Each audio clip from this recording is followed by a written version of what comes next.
loi organique boobu loi boobu moom mooy organiser mise en place du Haut Conseil mooy organiser fonctionnement wu Haut Conseil mooy organiser lépp lu ngeen xam ne ni moom le Haut Conseil di soxla pour nekk institution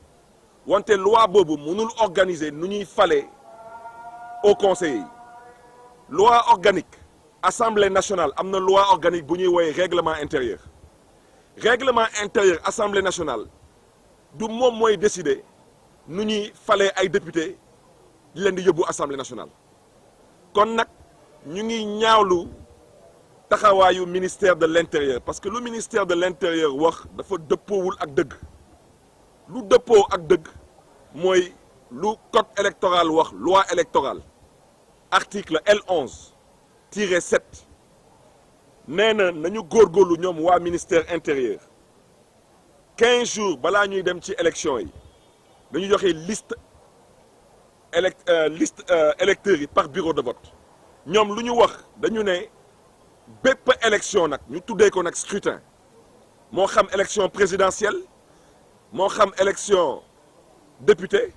moo xam élection mairie moo xam élection au conseil élection la ci code électoral dañ ko wooye scrutin kon nag kooku dañ ko bëggoon leeral di joxe nag benn exemple lu tax ñu soxla fichier boobu parce que ñoom dañu nekk ci ay tànk jalgati élection yi suñ jëlee département bu mel ni département Pikine am na fa benn ndaw bu ñuy wooye Aïssatou Traoré mi ngi bàyyeeku ci commune bu ñuy wooye commune de Dalifort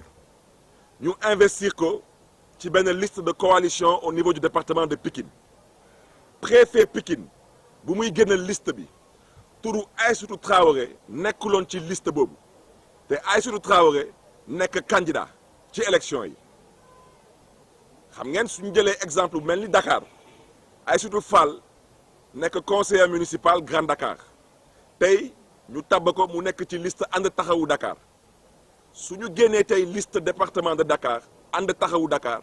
turu Aïssatou Fall bañ ci nekk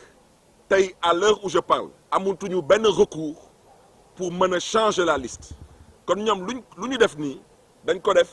teg ko ci ngeen jéggal ma ci kàddu yi mais dañ ko teg ci maa tey parce que direction générale des élections moom la yoon santaane muy organiser élection moo tax nag comme tey amatuñu benn possibilité de recours ñu ngi woo bépp Dakaroise bépp Dakarois particulièrement les jeunes nañu mobiliser wu dimanche le 4 septembre ñëw taxaw ci centre de vote Mame Yacine Diagne ex-école Thiong